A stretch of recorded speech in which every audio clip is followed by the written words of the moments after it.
Muito boa tarde, agora em Belo Horizonte, 12:02. Está no ar o Rede Notícia, hoje é segunda-feira, 2 de junho de 2025. Rede Notícia com transmissão simultânea pela TV Horizonte, canal 30.1, na América FM, na sintonia de 107,1 e também na Rádio Cultura, no AM 830 kHz. Muito prazer, eu sou André Santos e hoje eu tenho uma companhia especialíssima. Tudo bem? Muito prazer, Adriana Ferreira. Muito prazer, André Santos. Até parece que a gente não se conhece, Mas né? nesse ambiente pela primeira vez, né? E que prazer ter você aqui com a gente. O prazer é todo Seja meu de estar aqui, principalmente fazendo parte dessa equipe da TV Horizonte, né? Então, é minha casa desde sempre e é um prazer retornar e agora também no Rede Notícia. Para você que está chegando aqui, pois é, eu sou Adriana Ferreira, prazer estar na sua companhia também. O Rede Notícia é um jornal dinâmico, rápido, informativo, feito especialmente para você. E eu já quero chamar a sua atenção, telespectador e ouvinte, para poder participar do Rede Notícia com a gente. Manda uma mensagem no nosso Zap do Rede Notícia. O número está na sua telinha, DDD 31 996802910. Eu vou repetir. 31 é o DDD 996802910. E a gente também está nas redes sociais, tá? A gente quer você também acompanhando a gente nas redes sociais. É só você nos acompanhar o Rede Notícia no YouTube, no nosso canal TV Horizonte Oficial. Também pode nos seguir no Instagram, no @TV Horizonte Oficial e também @Rádio América Oficial. Olha só, gente, a gente começa o Rede Notícia desta segunda-feira com uma denúncia exclusiva. Falta de médicos em um posto de saúde localizado no bairro Betânia, região oeste da capital mineira. De acordo com os relatos de telespectadores aqui da TV Horizonte e também ouvintes da Rádio América, há pelo menos 10 dias, usuários que chegam para buscar atendimento na unidade de saúde acabam retornando para casa sem o serviço. A gente acompanha a reportagem de Giovanni Rodrigues. Olá, muito boa tarde a todos. Estamos no Centro de Saúde do Conjunto Betânia, aqui na rua Onan. A nossa equipe recebeu uma denúncia de que tem 15 dias que o médico de apoio ele não vem trabalhar. Com essa crise de doenças respiratórias e ainda a falta de médico, complica muito mais a situação aqui dos usuários do posto de saúde do Conjunto Betânia. Na última sexta-feira, 20 pessoas tiveram que voltar para casa sem nenhum atendimento. Eu conversei aqui com o morador Daniel Rodrigues e ele disse que está revoltado. Várias pessoas do bairro estão reclamando que vem aqui, aí não tem médico de apoio, aí fica sobrecarregado para os outros médicos, né? Aí às vezes a gente deixa de trabalhar para consultar no posto e não tem médico. Nós procuramos a Prefeitura de Belo Horizonte e eles responderam que não procede a denúncia sobre falta de atendimento médico no Centro de Saúde do Conjunto Betânia. A unidade conta com 3 médicos da Estratégia Saúde da Família e também um ginecologista. E no momento um clínico de apoio está de licença médica. Durante a ausência desse profissional, os atendimentos estão sendo direcionados para os outros médicos aqui da unidade. Realmente uma situação muito complicada que esses usuários, esses moradores estão enfrentando e nós vamos sim, novamente procurar a Prefeitura para ver como que eles vão resolver aqui essa situação de falta de médico no Centro de Saúde do bairro Betânia. É com vocês aí no estúdio. O que me chama a atenção é que nosso jornalismo procurou a Secretaria Municipal de Saúde de Belo Horizonte, agora pela manhã, para a gente saber como que ia ser resolvido. Porque o que a Secretaria falou no fim de semana não está se aplicando no dia a dia. Porque o usuário vai lá e está voltando para casa. Ou seja, os 2 médicos de apoio que estão trabalhando, tendo que trabalhar mais por conta da falta desse terceiro que está de licença médica, não estão dando conta. Então, quer dizer... Não procede? Não procede o quê? Não procede é a falta do atendimento, porque ou a falta da solução da prefeitura para a falta do atendimento, porque o que está acontecendo é que esse usuário está batendo e está voltando, né? E aí é o que não dá, né, Adriana? É difícil, e principalmente no momento, André, em que a gente, né, vê os casos de gripe, nesse período em que a gente observa os índices de saúde pública aumentando, principalmente no que diz respeito à gripe e outras questões também relacionadas aos problemas respiratórios, a gente precisa ter um atendimento, porque a gente sabe que a demanda aumenta e os postos de saúde precisam estar preparados para o atendimento dessa demanda. E não só dessa demanda, das demandas também de outras áreas de saúde. E o detalhe que é uma própria indicação da própria Secretaria Municipal de Saúde procurar primeiro o posto de saúde ao invés de ir para a UPA. Então, alguma coisa saúde tá errada nessa primária história, e né? tem que funcionar, não tem Exatamente. jeito, né? E se você que está aí, né, assistindo a gente, acompanhando a gente, se identificou com esse problema, procurou o posto de saúde, percebeu que não tem atendimento, o nosso telespectador pode mandar também essa denúncia para a gente. É só mandar o zap, tá na sua tela aí, 996802910. Vou repetir, 996802910. Tá com problema no posto de saúde da sua região? Essa semana inteira a gente vai fazer passagem para todos os cantos. A gente quer sua ajuda para saber onde está acontecendo o problema. Olha só, gente. Opa, é com você ou é comigo? Tanto faz. A gente vai falar exatamente sobre esse problema de saúde pública, viu, André? Porque a gente estava falando sobre a questão dos postos de saúde, que não tem médico, mas a gente precisa falar sobre a vacinação. Exatamente. Precisamos aumentar os índices de imunização, né? Com certeza. E a Prefeitura de Belo Horizonte aumentou o número de postos de vacinação exclusiva contra a gripe em Belo Horizonte. Quem traz os detalhes é o repórter Newton Lopes. A partir de hoje, Belo Horizonte conta com novos locais de vacinação contra a gripe, além dos 153 centros de saúde na cidade. Os novos postos estão localizados no Minas Shopping e nas estações Central e Lagoinha do metrô da capital. A vacina contra a gripe é destinada a qualquer pessoa a partir dos 6 meses de idade e protege contra os vírus influenza A e B. A vacinação nas estações do metrô vai funcionar das 7 da manhã às 3 da tarde e no Minas Shopping das 10 da manhã às 5 da tarde. Para receber a dose, é necessário apresentar um documento de identificação com foto e o CPF. Somente no mês passado, Belo Horizonte registrou mais de 87 mil atendimentos por doenças respiratórias em centros de saúde e nas UPAs. Os dados da Prefeitura da capital também mostram que neste ano já foram realizados mais de 278 mil atendimentos por doenças respiratórias. Até o momento, 211 pessoas morreram por gripe em Belo Horizonte. Já no panorama estadual, até o dia 31 de maio, Minas registrou quase 40 mil internações. Segundo o painel da Secretaria de Estado de Saúde, 6,76% a mais do que no mesmo período de 2024. Repórter Newton Lopes.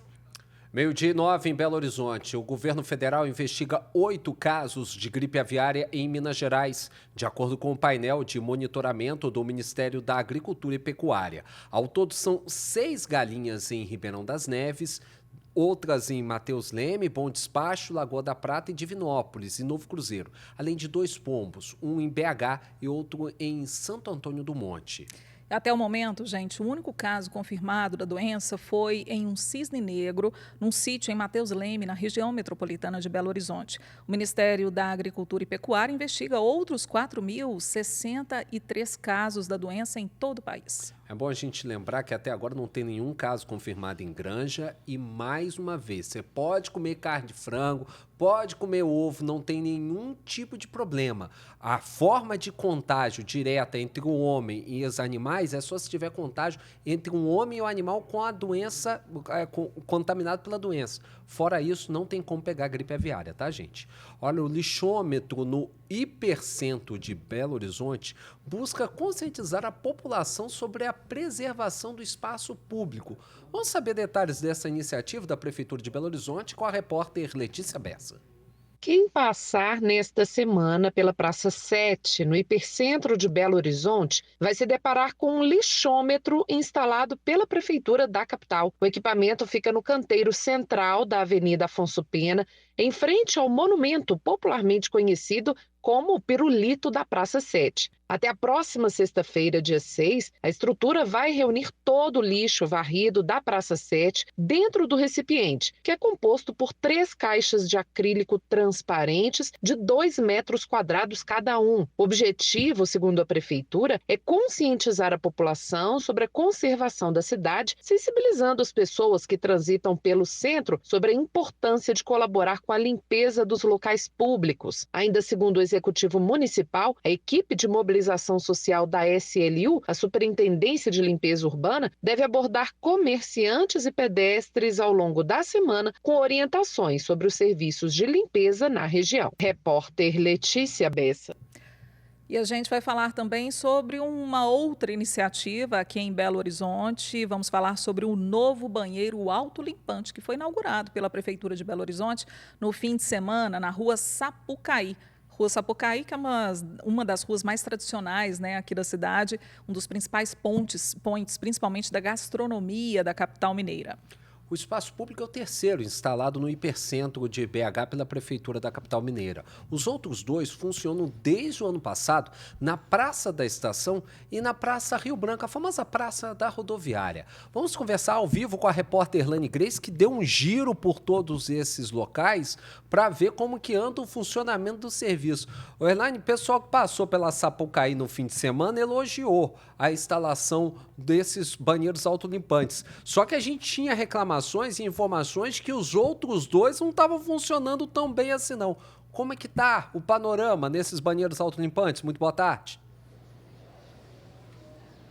Boa tarde, André. Boa tarde, Adriana, e a todos que nos acompanham no Rede Notícia. Então, André, nós chegamos lá, fomos visitar primeiro a Rua Sapucaí e no momento da limpeza, no momento em que eles estavam fazendo a limpeza, nós chegamos lá, fomos informados de que essa limpeza é feita 2 vezes por dia. O espaço estava limpo. Aí nós passamos pela Praça da Estação, onde o banheiro também estava em boas condições. Mas na Praça Rio Branco a situação era bem diferente. Mesmo com a equipe de limpeza no local, encontramos sujeira, papel no chão, roupas espalhadas. André, a estrutura ela é super moderna, com sensores, instruções em inglês, espanhol e português, mas acho que só isso não basta, né? Nós ouvimos quem usa e também quem cuida da manutenção. Falamos com o taxista Dilson Martins e também com Crispim Ferreira, um dos responsáveis pela manutenção. Vamos ouvi-los. A estrutura é boa, o manuseio é fácil também. Eu só acho assim, que como é aberto realmente ao público, então acho que tem pessoas que ainda não sabem utilizar, né, e acabam fazendo mau uso. A gente tem visto aqui muita... Como é um banheiro autolimpante, é necessário manter ele sempre limpo, não ter pano, não ter papel no chão. Até porque o banheiro já fala em 3 idiomas, né? Tem um áudio ali quando entra ali, que fecha a porta. E não pode ter nada. Se tiver qualquer coisa, o autolimpante ele não trabalha certo, né? Então a população tem que se conscientizar, né? O usuário aqui, tanto o pessoal que é morador de rua, como os que passam aqui na praça e usam, né? Então, André, a tecnologia, né, e o uso diário está aí disponível para todo mundo, mas é preciso ter consciência, né? O desafio é usar, né, da forma mais adequada. A Prefeitura, ela informou também que 2 banheiros públicos autolimpantes também vão ser instalados até o final do ano. Eu volto aí com vocês no estúdio. Erlane, mas imagino, né, André, também que a Prefeitura precisa, claro, vai instalar outros banheiros, mas precisa também investir em conscientização, principalmente a população. E o que a gente está vendo também é o uso até inadequado pelas próprias pessoas, né, em situação de rua. Então, fazer um trabalho, né, de conscientização para que essas pessoas possam entender que essa é uma ferramenta importante para elas, é uma ferramenta importante para a cidade. A cidade precisa se desenvolver, precisa e muito, né? E Belo Horizonte precisa estar à frente, claro, como toda a capital, mas é preciso também que a população compre essa ideia, porque se continuar da forma como está, é difícil implementar uma logística mais moderna, mas que em pouco tempo a gente vê tão depredada, né? Uma tecnologia tão... E o que a gente pensa é o seguinte, tudo que a gente pensa em termos de serviço público custa dinheiro. E o dinheiro que é nosso. A prefeitura não vende serviço algum. Prefeitura, governo do estado, governo da União, governo federal, ele é abastecido pelos nossos impostos. Então, quando a gente vê uma depredação de um bem público, de um patrimônio público, somos nós mesmos que estamos pegando nosso dinheiro e rasgando. É isso que a gente tem que parar para pensar. O brasileiro precisa começar a ter uma atitude cada vez mais coletiva, deixar de pensar somente no individual e começar a pensar cada vez mais no bem coletivo. Se a gente não fizer isso, a situação fica bem complicada. E vamos ver, né? Quem sabe com essa reportagem, também com o tempo, né? À medida que as pessoas forem se familiarizando também com essas estruturas, a população de Belo Horizonte possa realmente cuidar do que é seu. Porque a iniciativa é boa, né? Exatamente. A gente precisa sempre pensar em coisas boas, né? Com certeza. E a Prefeitura de Belo Horizonte, gente, começa a apresentar também a Lei de Diretrizes Orçamentárias. É a LDO de 2026. Sabe o que é a LDO?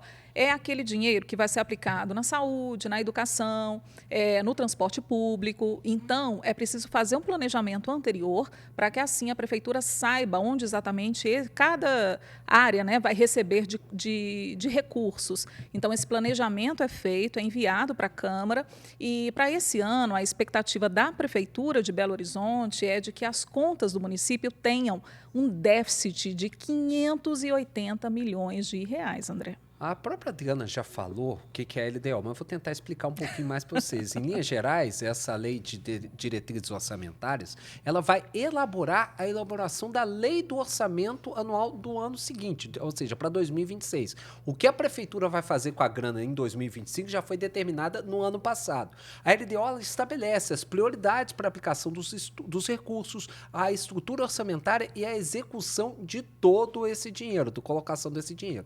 E todo esse processo pode ter a participação direta de você, que está aí do outro lado da telinha e também ouvindo a gente no som da América FM e da Cultura AM. E aí eu pergunto, quem em algum momento, né, já participou dessas audiências e já contribuiu para a elaboração mesmo dessa lei de diretrizes orçamentárias? A gente vai conversar agora, ao vivo, com o repórter Giovanni Rodrigues, que está, inclusive, na Câmara Municipal de Belo Horizonte, acompanhando uma audiência pública, né, essa audiência que está sendo realizada hoje para discutir esse assunto. Ô, Giovanni, conta para a gente como é que está prevista a participação da população, hein? Muito boa tarde, Adriana e André. Seja muito bem-vinda, viu, Adriana? Isso mesmo, estava ouvindo você falando aqui. Seja muito bem-vinda. Muito bem, então olha só, neste momento dezenas de pessoas acompanhando aqui na Câmara Municipal de Belo Horizonte, né, sobre toda essa situação, e são várias as demandas discutidas aqui, viu? Segundo o secretário municipal de Planejamento, Orçamento e Gestão, Bruno Parcelli, a LDO tem que ter uma previsão aí sobre se algo der errado nesses investimentos em 2026. Já o vereador Diego Chances, ele falou o seguinte, viu, que segurança em educação e saúde tem que ser um investimento, e a Prefeitura de Belo Horizonte quer muitas vezes vestir um santo e cobrir outro, disse o vereador Diego. Educação inclusiva é um tema que tem que ser discutido. Diego disse o seguinte, que nós temos que promover e construir parques sensoriais para os autistas. O vereador Diego disse também o seguinte, viu, que não encontrou na LDO pautas inclusivas voltadas para o autismo. Já os representantes da prefeitura, eles explicaram itens como alterações na legislação tributária, renúncia fiscal, política de pessoal e suas repercussões aí no orçamento, também metas e riscos fiscais e os critérios utilizados para a seleção das prioridades e metas da administração municipal. Olha só, foram discutidos aqui pelo Conselho Municipal de Saúde sobre o preço alto nas passagens de ônibus, sendo que diariamente centenas de pessoas se deslocam para alguns centros de saúde.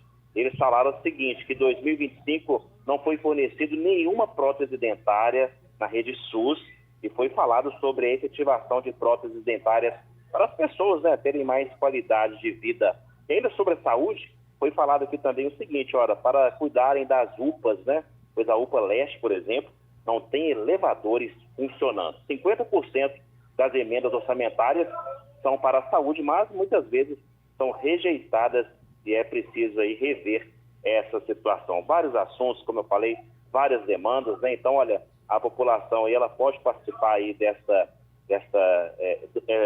a população pode participar, né, enviando essas sugestões no site aqui da Câmara Municipal de Belo Horizonte até a próxima quinta-feira, dia 5, até às 16 horas. É com vocês aí nos estúdios. Obrigado, Giovanni. Para você ter noção, né, Adriana, que está ouvindo a gente com o nosso telespectador, olha o tanto de demanda que tem que ser direcionada. Falando de prótese dentária. Fala assim, nossa, a prefeitura dá? Dá, claro que dá. Tem que dar. Faz parte da Constituição, do rol de obrigações do poder público na Constituição Federal. Então, tudo isso tem que ser determinado, tem que ser orientado. Dinheiro público não pode ser usado da cabeça do gestor público de onde vier. Ele tem que estar constando ali com tudo direitinho. Olha só, gente, a gente vai para um rápido intervalo e na volta, daqui a pouquinho, a gente vai falar um pouco mais sobre a conta de luz que vai ficar mais cara nesse mês de junho. E ainda, a gente vai falar sobre como está sendo o primeiro dia de funcionamento no restaurante popular ali perto da rodoviária, depois do fechamento dele para obras. Tudo isso depois do intervalo, agora em Belo Horizonte, 12h22.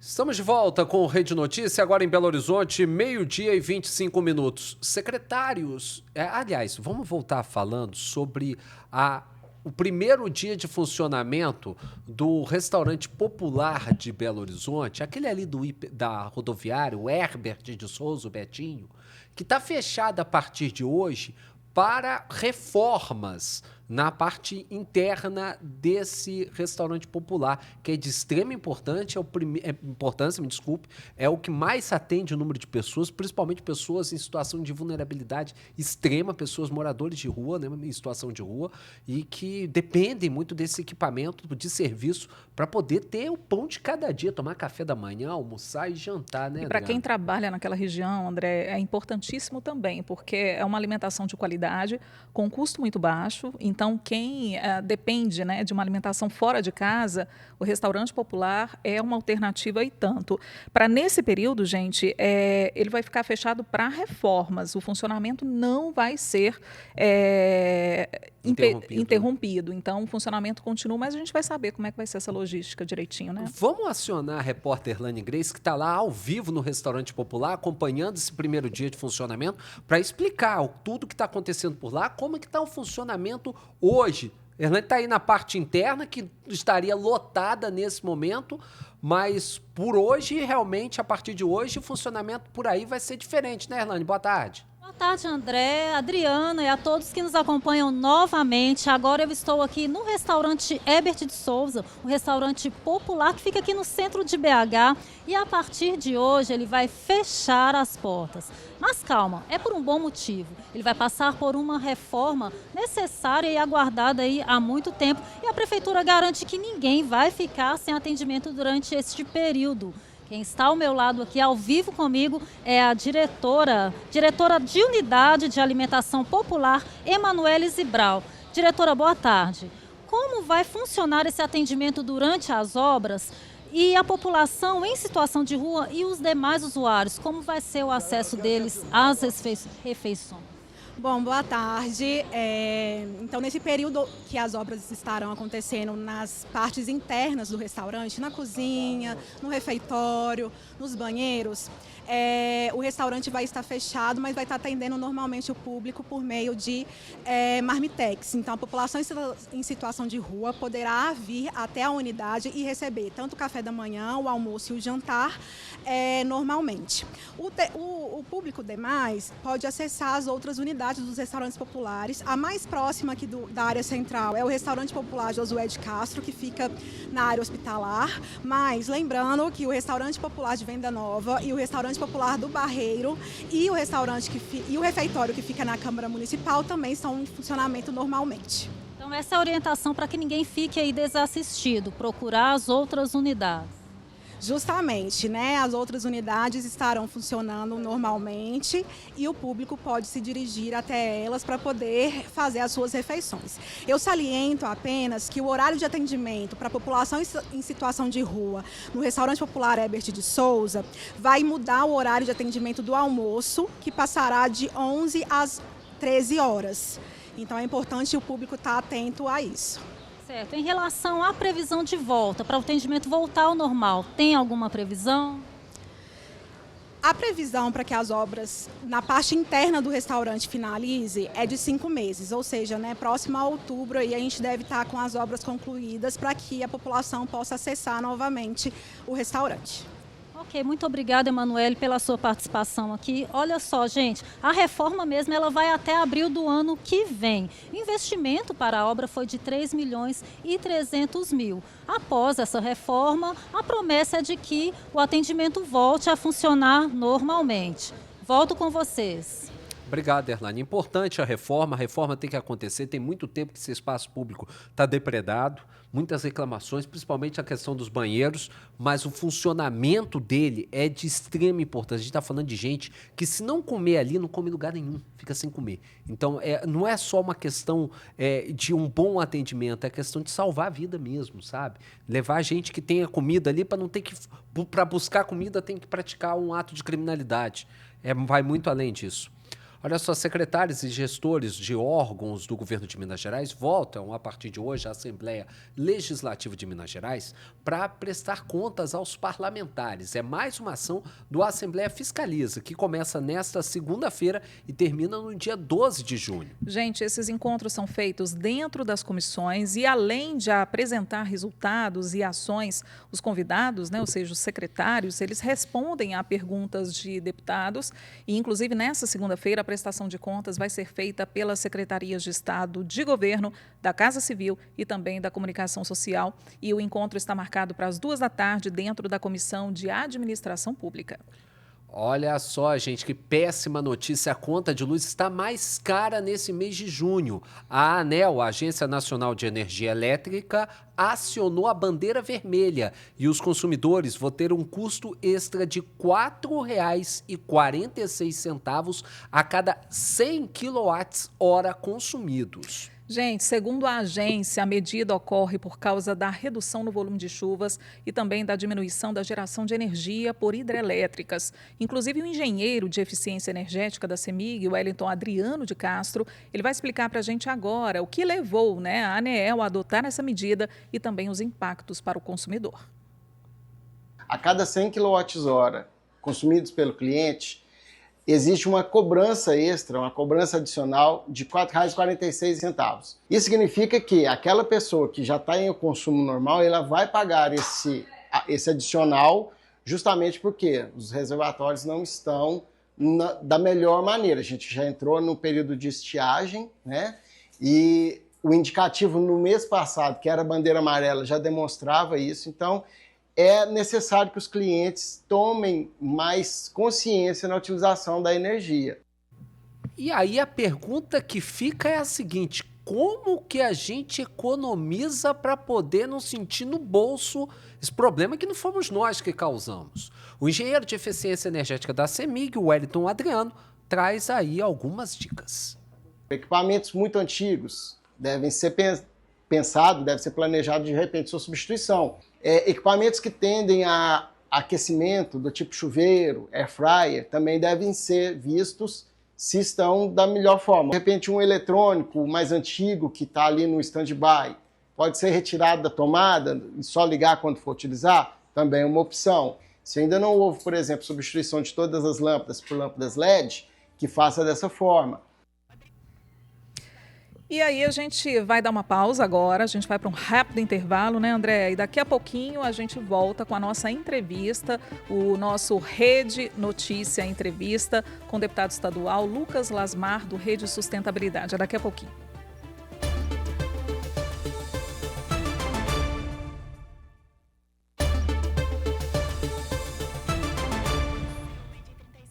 Voltamos com o Rede Notícia, em transmissão simultânea pela TV Horizonte, no canal 30.1, na América FM, nos 107,1 e também na Rádio Cultura AM, nos 830 kHz. Agora em Belo Horizonte, 12h e 36 minutos.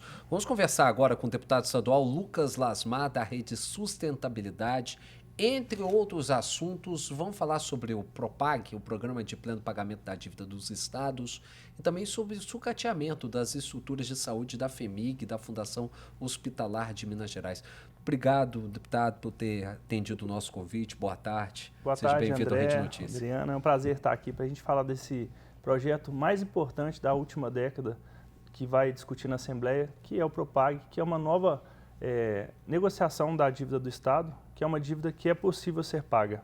E é importante a gente contextualizar, porque Minas Gerais vai ter que ter tentar, na verdade, amortizar essa dívida, né? Uma dívida de 165 bilhões de reais que vai ser amortizada cedendo alguns ativos públicos, né? Alguns prédios. E essa ideia que faz parte, então, do Propag, que é esse plano proposto pelo governo federal, cuja adesão também já foi aprovada pelos senhores deputados. Eu queria começar já falando com o senhor, deputado, desses 300 imóveis, né? A gente tem alguns onde funciona a UENG, toda a estrutura da Universidade Estadual de Minas Gerais. E o senhor tem sido muito ativo, principalmente nas suas redes sociais e também na Assembleia Legislativa, na defesa de que esses prédios sejam preservados dentro do Estado, como patrimônio.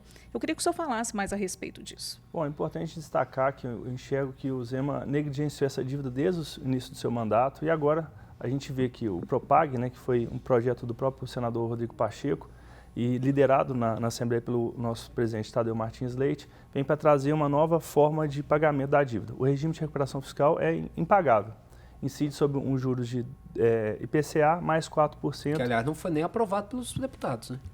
Não. O RRF não foi aprovado pelos deputados. Conseguiu na Justiça. E aí agora ele quer achar um mecanismo de diminuir o Estado, vender o Estado para pagar essa dívida que ele mesmo negligenciou. E o problema é que a gente está falando de 11 campos da UENG, que é a Universidade Estadual de Minas Gerais. Ele quer transformar em moeda de troca para abatimento da dívida. E mais 35 imóveis da própria UENG. Nós estamos falando aí de 46 imóveis. O problema maior é o seguinte: se a União não aceitar esses imóveis, no projeto do governador Zema, está explícito no artigo 5 o seguinte: se a União não aceitar, eu quero vender os imóveis para iniciativa privada para abatimento da dívida, com 45% de desconto. E falam que não vão destruir a UENG. Tá bom, a UENG de Cláudio, por exemplo, ela está ali perto de Divinópolis. Cláudio e a UENG de Divinópolis estão no projeto. Se ele for vendido, para onde que os alunos vão?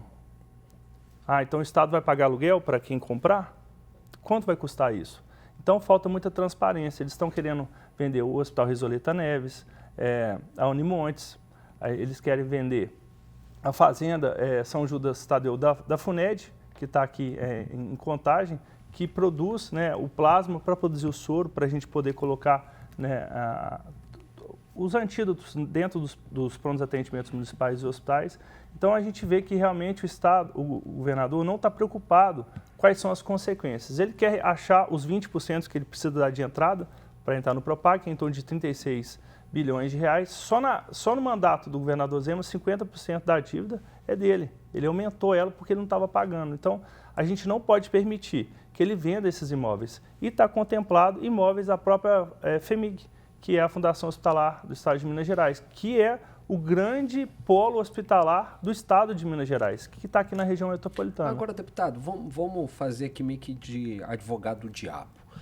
Para poder aderir ao Propag, sair do RRF, que faz a dívida ser impagável e inviabiliza o Estado, isso todo mundo tem a noção disso, os próprios deputados, a própria aprovação rápida da adesão demonstra que os deputados têm ciência disso. É necessário se conseguir esses 20%, algo em torno de 40 bi. Se Copaz e CEMIG não entram na história, porque dentro da Assembleia existe um entendimento que acho que não é necessário entrar com esse dinheiro. Como que se busca esses 40 bi? Só com o Codemig? Só com as reservas de nióbio? Porque também a lavra não está lá. Como é que caça esse dinheiro? Não tem que botar algum desses prédios nessa conta para juntar esse dinheiro? Eu acredito que ele deve, o BDMG, o BNDES vai fazer a avaliação desses imóveis, a Codemig, CEMIG e Copasa.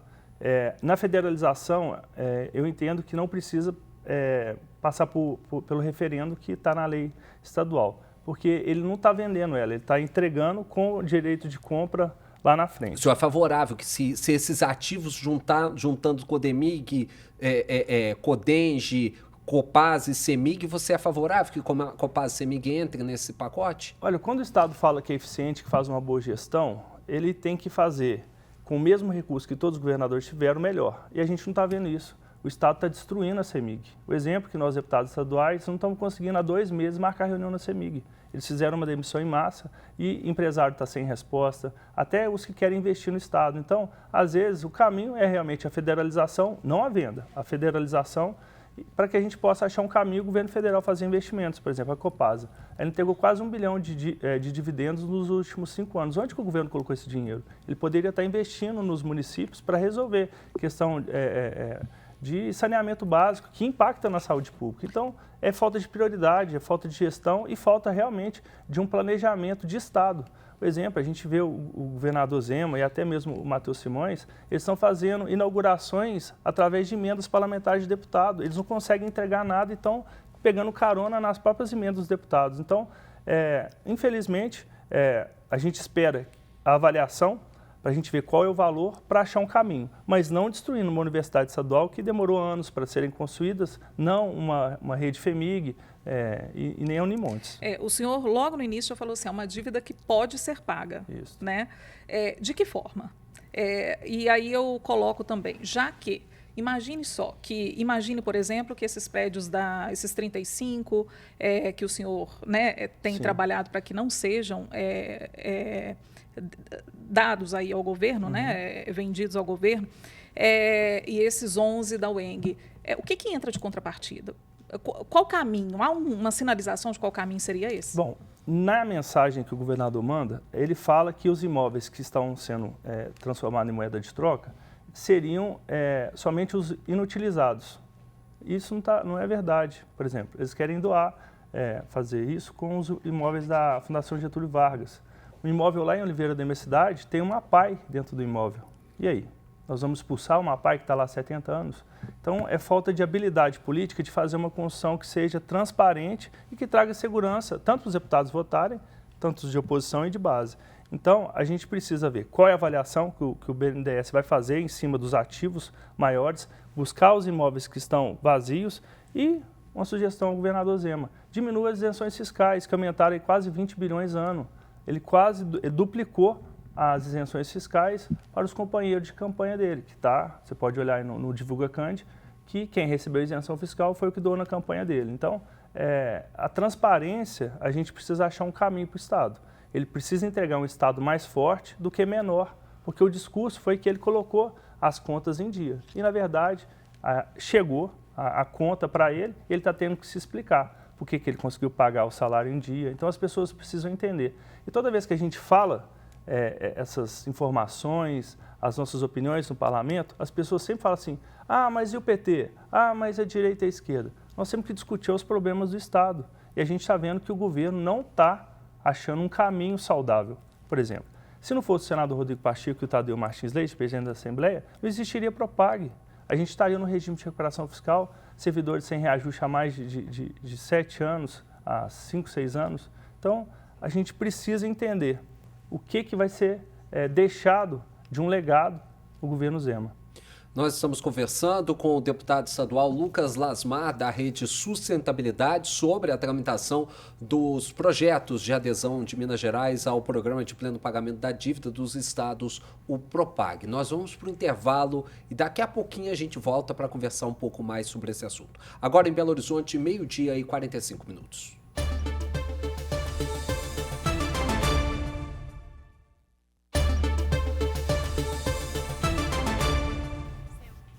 Estamos de volta, seguimos aqui no Rede Notícia, conversando com o deputado estadual Lucas Lasmar, do Partido Rede Sustentabilidade. Na pauta a gente está falando sobre o Propag, né, e também a saúde aqui em Minas Gerais. E continuando, deputado, falando sobre o Propag, eu queria que o senhor falasse também sobre o comitê que vai dar mais transparência à execução, né, de todo esse trâmite relacionado ao Propag. O senhor apresentou a necessidade, né, por emenda, a necessidade da formação desse comitê para que tudo seja feito de forma transparente. Como que isso vai ser feito? O que esse comitê prevê? Como que ele vai ser formado? Sim, nós apresentamos uma emenda ao projeto Propag para que a gente possa criar um comitê interinstitucional para acompanhar a execução desse contrato que vai perdurar por 30 anos. São 5 membros efetivos, aceita apenas servidores efetivos, sendo das instituições o Ministério Público Estadual, Tribunal de Contas do Estado de Minas Gerais, Tribunal de Justiça, Assembleia Legislativa de Minas Gerais e do Poder Executivo. Eles terão mandatos de 3 anos, não podendo ser reconduzidos e não ter remuneração para estar dentro desse comitê. A gente não pode gerar mais despesa. Para a gente poder trazer transparência e eles terem acesso direto a toda a documentação, tanto que tiver no governo estadual, quanto também no governo federal. A dívida que nós estamos discutindo aqui começou lá em 98. Ela começou com 14 bilhões e hoje se tornou aí quase 170 bilhões. Sem nenhum tipo de transparência, ninguém fez um acompanhamento disso. Eu falo que nós políticos somos momentâneos. A gente fica de 4 em 4 anos, a gente pode ser reconduzido ou não com desejo popular. Mas esses funcionários efetivos vão ter autonomia para acompanhar o contrato total, sempre pensando no Estado e não pensando em política. Então, eu acho que emendas como essa, que trazem transparência, trazem um benefício muito grande para todo o Estado de Minas Gerais.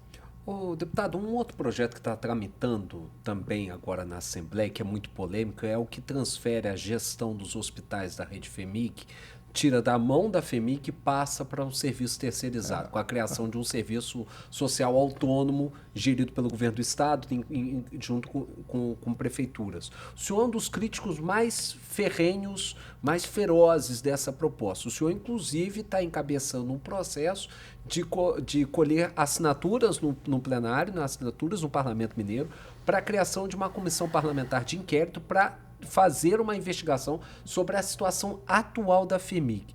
Até onde eu tinha ideia, você já tinha colhido algo em torno de mais de 20 assinaturas. É isso mesmo ou estou errado? Nós conseguimos 18 assinaturas. Precisaria de quantas para poder 26. conseguir? Você acha que tem espaço para isso? Olha, o governo está fazendo de tudo para que a gente não possa avançar e abrir essa CPI, porque nós temos provas contundentes sobre ações que, na minha visão, são criminosas que a Secretaria de Estado de Saúde estão fazendo e a própria presidente da FHEMIG. O exemplo, fechar o Hospital Maria Amélia Lins... Que foi justamente para tentar estabelecer um serviço social autônomo por lá, né? Sim, é o discurso da eficiência, mas na prática é totalmente diferente. Fecharam 40 leitos esse ano, no início do ano, no Hospital Maria Amélia Lins, e 4 blocos cirúrgicos que estavam no hospital. Lá tem 60 leitos, fecharam os outros 20 em 2022. Pegaram todos os profissionais e colocaram no João 23. Se alguém for lá agora no João 23, vai ver pessoas há mais de 10 dias com fratura exposta no corredor. O Estado está normalizando ser tratado paciente no corredor. E nós estamos recebendo denúncia, não é somente de usuário, não. É de médico, técnico de enfermagem, enfermeiro, que lá está em colapso, que o bloco cirúrgico não está faltando anestesista, às vezes, para operar as pessoas, faltando material. E a gente levou a TV Assembleia lá para fazer a fiscalização, identificando pessoas com infecções já graves na perna, pessoas que o médico teve que quebrar o osso para conseguir fazer a cirurgia depois, porque a pessoa ficou mais de 10 dias, o osso colou. Então, a gente tem informações graves. E pior, nós temos leito de CTI dentro do Júlio Kubitschek, estruturados, sem profissional, e um concurso desde 2023 que a Secretaria de Estado, através do secretário, não chama as pessoas. Então, aí que tá, que eu vou aqui colocar mais uma questão a respeito disso. Você falou sobre o concurso público. O governo do Estado disse que ele já está muito próximo de atingir o limite prudencial da lei de responsabilidade fiscal e que optaria pela implantação desse serviço social autônomo justamente para suprir as unidades de saúde, até inclusive os novos hospitais regionais que estão para serem instalados, como é o caso de Divinópolis e Teófilo Otoni. Então, ele tem que contratar dessa forma, porque ele não consegue contratar via concurso público. O senhor difere dessa situação? Não, em relação à FHEMIG, o Estado tem uma peculiaridade na questão do regime fiscal. Esse serviço essencial. Ele pode contratar as pessoas que estão saindo ou até mesmo para abertura de novos leitos. Mesmo sem ultrapassando o regime de recuperação, o teto do limite? Sim, porque é essencial. Então, a gente vê que o Estado está economizando e contratando em vários outros lugares, principalmente agentes políticos, por exemplo. Tem 8 pessoas do Novo que estão dentro do governo que custam em torno de R$2 milhões por ano no Estado. Então, na verdade, é falta de prioridade. Eu vejo que estão economizando e tem pessoas morrendo. Já existem 6 pacientes que morreram dentro do João 23 por negligência assistencial, que já está na mão da doutora Joseli, que ela vai abrir um processo contra essas pessoas. Então, eles estão brincando de fazer administração, mas na publicidade é um grande discurso muito bonito que a maioria das pessoas acreditam. Mas quando se leva a TV Assembleia e vê todo o caos, a gente percebe que a realidade é completamente diferente. Os hospitais regionais já foi dito pelo secretário Fábio Baquerete que ele não tem dinheiro para administrar, colocar eles para funcionar. Eu falo muito, construir é fácil. Não para o governo Zema, porque ele até hoje não está conseguindo entregar os hospitais regionais. Mas o problema é quem vai custear isso. Ele mesmo já falou, eu não tenho dinheiro. Então cria-se uma expectativa na sociedade que vai colocar os hospitais regionais para funcionar, mas não fala de onde vai vir a fonte orçamentária. E é pior, isso pode até desequilibrar os hospitais filantrópicos que funcionam nessas regiões, porque vai dividir o recurso, que a gente chama de PPI, que são realocados por especialidade em cada hospital. E esses problemas, eles ocorrem também no interior do estado. O senhor é do Centro-Oeste, o senhor foi secretário de saúde, inclusive, né? Tem uma experiência muito grande nessa área, conhece de perto todas as demandas. O que o interior ele vive no que diz respeito a esse sucateamento? Adriana, eu falo que quando há colapso dentro da região metropolitana, na área hospitalar, isso interfere em todo o interior. Por exemplo, Oliveira, nós temos que fazer uma operação de guerra para transferir 2 crianças de 1 mês entubada para arrumar leitos de neonatal. Enquanto isso, a gente tem uma estrutura aqui dentro do João Paulo II que poderia ter neonatal e o Estado não coloca. Nós temos dentro do Hospital Júlia Kubitschek uma construção que está desde 2008 com em torno de quase 80 leitos fechados. Então, assim, qual é o tipo de construção que o Estado fez? As doenças agudas respiratórias graves que nós estamos lutando agora, que está trazendo esse colapso, ela está no calendário epidemiológico do Estado. Então, ele conseguiria trabalhar com previsibilidade. Ele espera o colapso para decretar estado de emergência em saúde pública no estado de Minas Gerais, para fazer compra direta, para fazer as ações que ele quer fazer de forma sempre tardia. Então, o que eu vejo é esse discurso, para quem entende, quem foi secretário de saúde, entende da área da saúde, percebe-se que realmente é uma incompetência administrativa, porque não faz diferença se uma pessoa morrer ou sobreviver dentro do hospital, porque acaba virando número para o Estado. Vocês vão ver no Fiscaliza, que o secretário de Estado, Fábio Aquilete, com certeza vai lá para apresentar, apresenta milhões de investimentos, tal, mas quando vai ver a realidade, é completamente diferente. Então, a gente precisa focar no que realmente está adoecendo a nossa população. Por exemplo, das mamografias.